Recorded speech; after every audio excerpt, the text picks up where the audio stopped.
আনিস, এইভাবে আর কতদিন বলো? কত বছর হয়ে গেল আমাদের বিয়ে হয়েছে, এখন পর্যন্ত আমাদের একটা বাচ্চা কাচ্চা হলো না। দিন দিন আমাদের বয়স বাড়তেছে না কমতেছে? কবে বাচ্চা নিবা তুমি? আমি বুড়ি হয়ে গেলে? আরে সংসারে যারা আছে তাকে চাহিদাই তো পূরণ করতে পারতেছি না ঠিক মতো। এর মধ্যে আরেকটা নতুন মেহমান আসলে তার চাহিদা পূরণ করতে পারবো? তার মানে কি তুমি কি কোনোদিনও বাচ্চা কাচ্চা নিবা না? বাচ্চা কাচ্চা নিব না এটা তো বলি নাই। প্রত্যেকটা পুরুষের জীবনেই স্বপ্ন থাকে বাপ ডাক শোনার। আমারও সেই তীব্র আকাঙ্ক্ষা আছে, কিন্তু আমার অর্থনৈতিক যে অবস্থা, এই মুহূর্তে যদি বাড়িতে নতুন মেহমান আসে, বাচ্চাটার তো সব চাহিদা আমি পূরণ করতে পারবো না। আমার অর্থনৈতিক অবস্থার একটু পরিবর্তন ঘটুক, ইনশাল্লাহ বাচ্চা কাচ্চা নিব। তুমি যে সৎভাবে চলো, সদা সত্য কথা বলো, এই যুগে এত সৎ থেকে নিজের অবস্থান জীবনও পরিবর্তন করতে পারবা না। শুনো, নিজের অবস্থান পরিবর্তন করার জন্য একটু অসৎ হও, একটু মিথ্যা কথা বলো, একটু চিটারি বাটপারি করো, তাইলে না তোমার অবস্থান পরিবর্তন হবে, তুমি অনেক বড় হতে পারবা। মানে বুঝো না? ওই যে পাশের বাসার ভাবি, সে আমাকে বলছে তার জামাই মাসে বেতন পায় মাত্র 25,000 টাকা, আর ঘুষ পায় 2 থেকে 3 লাখ টাকা। আমি বলি কি আনিস, তুমি ঘুষ নেওয়া শুরু করে দাও, তাইলে তোমার ইনকাম বাড়বে, আমাদের অবস্থানও পরিবর্তন হবে। সোনিয়া, তুমি আমাকে ঘুষ খাইতে বলতেছো? আমি খাবো ঘুষ? এত অবাক হওয়ার তো কিছু নাই, এই যুগে কেউ সাধু না, বুঝছো? সবাই 2 নাম্বারই কাজ করে বড় লোক হইতেছে। আর 25,000 টাকার বেতনের চাকরিতে তুমি তোমার অভাব অনটন জীবনও দূর করতে পারবে না। তোমার ইনকাম বাড়াইতে হবে, আর ইনকাম বাড়ানোর একটাই রাস্তা, তোমার ঘুষ খাইতে হবে। অসম্ভব সোনিয়া, অসম্ভব। পারতপক্ষে আমি কোনোদিন মিথ্যা কথা কই নাই, কারোর সাথে কোনো অন্যায় করি নাই, কারো হক মারি নাই, কোনোদিন একটা ঘুষের টাকা আমি হাত দেই নাই। তুমি কান খুইলা শুইনা রাখো, আমার পক্ষে ঘুষ খাওয়া সম্ভব না। আরে বাবা, তোমার ঘুষ খাওয়া লাগবে না তো, তুমি ওই ঘুষের টাকা আমার কাছে এনে দাও, আমি ওই টাকা খরচ করব, আমি আমার সকালাত পূরণ করব। আমার যে দিন দিন বয়স বাড়তেছে সেদিকে তোমার খেয়াল আছে? আমি কি আমার সকালাত বুড়া বয়সে পূরণ করব? দেখো, আমি কিন্তু তোমাকে সাফ সাফ বলে দিতেছি আনিস, আমি যেভাবে বলতেছি সেভাবে করো, নাহলে তোমাকে আর তোমার সংসার ছাড়তে আমি দ্বিতীয়বার চিন্তা করব।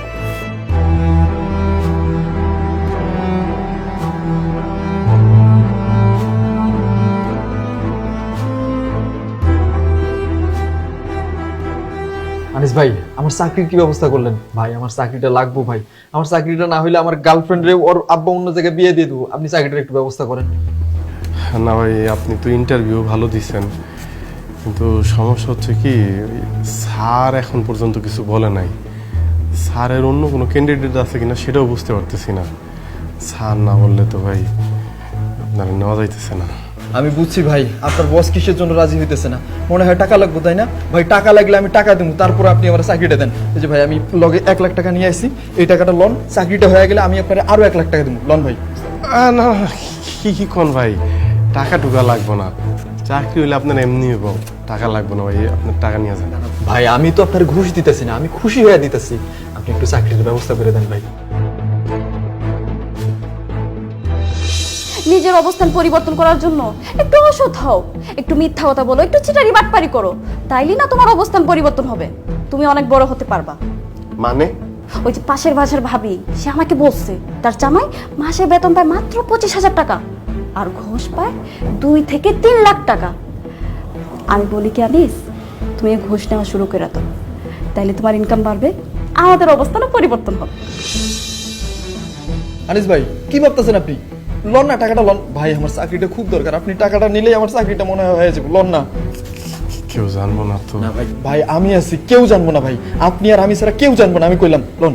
রাখেন রাখেন, আপনি আপনার কাছে জানবো না তো? কেউ জানবো না ভাই, রাখেন ভাই দেখেন ভাই, আমার খালি চাকরিটা লাগবে ভাই। ভাই, আমি জীবনে প্রথম কারো কাছ থেকে স্যার এই যে দেখেন স্যার, স্যার ঘুষ খেয়ে চাকরি দিতেছে মানুষকে, এরকম একবার না স্যার, কয়েকবার সে করছে। আমি তার এই ভোলা ভোলা চেহারাটা দেখে মনে হচ্ছে ভালো মানুষ, তাই আমি কিচ্ছু বলিনি স্যার।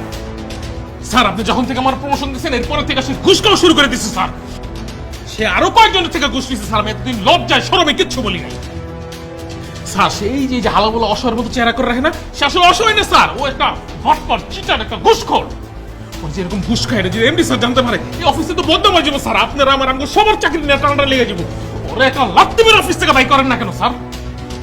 স্কাউন্ডার, ছোট লোক যেন কোথাকার ঘুষখোর, তোর এত বড় সাহস, তুই আমার অফিসে এসে আমার সামনে তুই ঘুষ খাওয়ার চেষ্টা করতেছিস?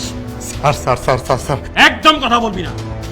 আজকে তোকে আমি জেলের ভাত খাওয়াবো, তোকে পুলিশে দেবো আজকে আমি। আমার মাফ করে দিন স্যার, আমি আর কোনোদিন এই টাকা স্পর্শ করবো না স্যার, আপনি আমার পুলিশে দিয়েন না স্যার।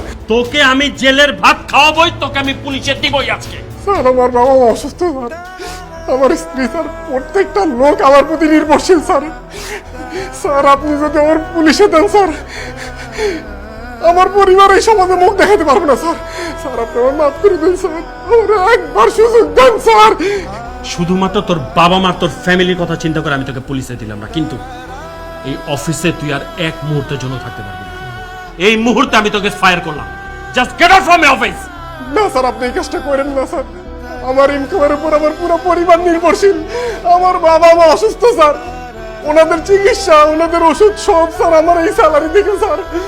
স্যার লোকগুলি না খেয়ে মারা যাবে স্যার, লোকগুলি না খেয়ে মারা যাবে স্যার। আমি যদি ওষুধ ব্যবস্থা না করতে পারি, আমার স্ত্রীর চাহিদা পূরণ করতে না পারি, ওরা আমার ভুল বুঝবো, ভাববো আমি অকর্ম, আমি যোগ্যতাহীন স্যার। স্যার এত বড় শাস্তিটা দিয়েন না স্যার।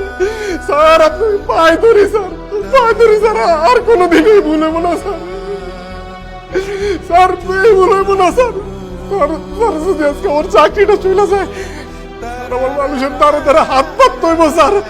স্যার আমার ভিক্ষা করতে হবে আমার বাবা মার চিকিৎসার জন্য স্যার। স্যার আপনি শুধু আপনাকে একটু আমার জায়গায় চিন্তা করেন স্যার, আপনার পায়ে ধরি স্যার। তোর জায়গায় আমি কখনোই আসবো না। আর তোর মতো স্কাউন্ডেলের, তোর মতো ঘুষখোরের ভিক্ষা করে খাওয়া উচিত। Just get out from my office, get out. Anwar সাহেব দাঁড়িয়ে আছেন কেন? ওনাকে ঘাট ধাক্কা দিয়ে বের করুন। বেরোন। স্যার আমার বাবা অসুস্থ স্যার, আপনি বের হন, অফিস থেকে বের হন।